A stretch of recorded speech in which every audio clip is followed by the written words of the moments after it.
अब यो चाहिँ साइकल ट्र्याक र हिँड्ने ट्र्याक भनेर बनाएको चाहिँ है यो चाहिँ साइकल तपाईँ हिँडेको चाहिँ साइकल ट्र्याक हो भनेको यो रातो भएको ठाउँ साइकल ट्र्याक खैरो भएको ठाउँ मान्छे हिँड्ने अब यो चाहिँ हाम्रो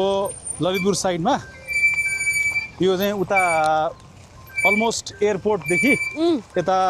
चोबारसम्मै छ यो तर बाटो फेरि व्यवस्थित छैन नि त यो त हो अब यो त बाढी आएर धेरै टाइम बाढी आएर बालो बालो भएको हो टाइममा चाहिँ यहाँ पानी बाढी छिरेर चाहिँ सबै हिलो बालो भइरहेको हुन्छ टाइममा यसरी क्लियर पनि गरेको हुन्छ यो भर्खर यो चाहिँ अस्ति 6 महिना त यो बालो थियो बल्ल अहिले यो चाहिँ क्लियर गरे हेर्नु त बालो चाहिँ माथि फालेछ है भनेपछि यो चाहिँ एकदम आनन्द अघि हामी जुन सडकमा चलाउँदाखेरि कति हामी हेपिने कति डिस्टर्ब कस्तो टेन्सन अहिले यहाँ आनन्द छ हेर्नु त अब यसरी चाहिँ यो पुरै एरिया यहाँदेखि अहिले चोबारसम्म अनि उता एयरपोर्टसम्म अलमोस्ट कोटेश्वरसम्म चाहिँ यो ट्र्याकै छ अहिले चाहिँ युएन पार्कमा ठ्याक्कै बन्द छ युएन पार्कले चाहिँ ठ्याक्कै बन्द भएको छ त्यो पनि कन्टिन्यू गर्यो भने यो ट्र्याक अब यता अर्को साइड त अझै सुकुम्बासी सबै क्लियर भएको छ अब त्यो पनि यस्तै बनायो भने त गजबको यता पनि उता पनि काठमाडौँ साइडमा पनि ललितपुर साइडमा पनि यहाँ यति साइकल सिक्न आउनेहरू छन् कि अहिले अब यहाँ ट्रेनिङ गर्ने हो भने अहिले महिलाको लागि भयो बच्चाको लागि भयो साइकल नआउनुलाई चाहिँ यो एरिया पुरै हेर्नु त यसरी खाली हुन्छ बिहान र दिउँसो चाहिँ साँझ चाहिँ धेरै मान्छेहरू चाहिँ अब यसरी बाइक पनि ल्याउँछन् बाइक चाहिँ ल्याउनु पाउँदैन हो अब त्यो चाहिँ कन्ट्रोल गर्न सक्यो हामीले अब बाइक ल्याउनु पाएन भने चाहिँ यहाँ चाहिँ साइकललाई र हिँड्नेलाई हेर्नु त यो जङ्गल जो छ नि यो व्यवस्थित भएर होइन यहाँ साना उमेरकोहरूलाई पनि साइक्लिङ सिकाउने ठुलो उमेरकोहरूलाई पनि होइन गजबको ठाउँ ल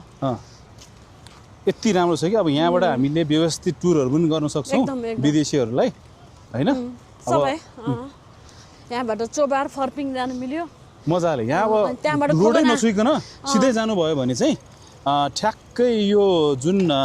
यो टियुको चोबारको अगाडिको पुल खोलिन्छ त्यहाँसम्म पुग्छ सुन्दरी घाट के भन्छ त्यसलाई तर अहिले बल्कु पछिको त सिधा बाटो चाहिँ अस्ति पनि म गएको त्यो बिग्रेर हिलो छ त्यो पनि फेरि थोरै बाटो मात्र खराब छ क्या त्यहाँनिर थोरै बाटो धेरै होइन कि थोरै बाटो खराब छ क्या कहिले बनाउँदैन त्यो पुलसम्म मात्रै हो अस्ति म गएको धन्न यो साइकलबाट गएको हिलो जान सकियो नर्मल साइकल चाहिँ जान सकिँदैन अरू साइकललाई त गाह्रो छ यसमा चाहिँ हिलोमा मोटरसाइकललाई त जान गाह्रो हुन्छ मोटरसाइकल सक्दैन सबै फर्क्यो त्यहाँ यो तपाईँको यो ग्राभल साइकल भयो होइन मोटो खालको गजब अनि यो अहिले तपाईँले जुन चलाइरहनु भएको साइकल छ नि यसको प्राविधिक नाम के अरे फ्याट बाइक होइन अनि यहाँ मान्छेहरूले किनिरहेको छ काठमाडौँमा नेपालमा होइन यो चाहिँ फ्यास इलेक्ट्रिकै चाहिन्छ यो हाम्रो नर्मली विदाउट इलेक्ट्रिक किन्यो भने चाहिँ सकिँदैन त्यो चाहिँ लगानी नै हो यिनीहरू अब मूल्यको हिसाबमा पनि 2.5 लाख भन्दा माथि पर्छ इलेक्ट्रिकमा कस्तो राम्रो खुरुक्क बाटो दिएको त हामीलाई तपाईँहरूले कति राम्रो कहाँसम्म जाने त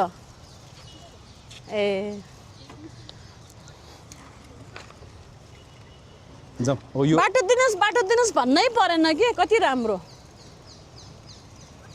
अब यसमा यो फुटबल ग्राउन्ड यहाँ पार्क यहाँ बस्ने ठाउँहरू धेरै बनाइदिएको छ अब यो चाहिँ हाम्रो ऐतिहासिक स्थल भयो पुल कालो पुल होइन कालो पुल उता पनि भन्छ यो पनि कालो पुलै हो यो चाहिँ ठ्याक्कै टेकु र सानेपा जोड्ने पुल भयो यो हेलो के छ खबर हेलो साइकलमा चाहिँ एउटा यो मजा छ कि ल यहाँ साइकल सिक्नेहरू एकदमै धेरै बढेको छ यसले ट्र्याकले गर्दाखेरि यति धेरै म देख्छु बच्चाहरू पनि ठुलो मान्छेहरू के हुने भयो भने हामीसँगको चुनौती भनेको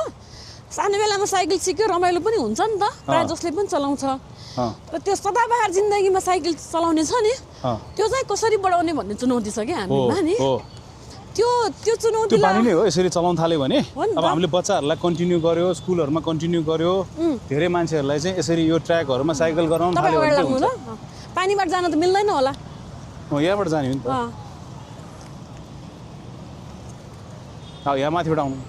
हजुर माथिबाट आउनु तपाईँ जानु पहिला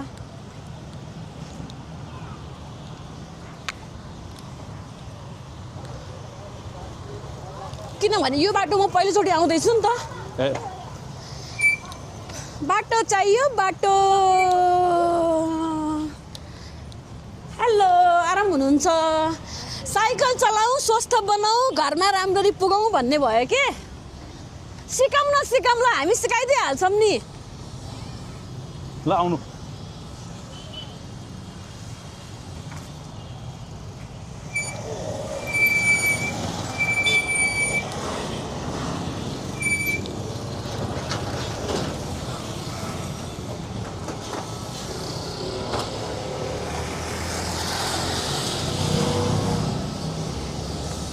त्यो पुलबाट चाहिँ यहाँबाट आउने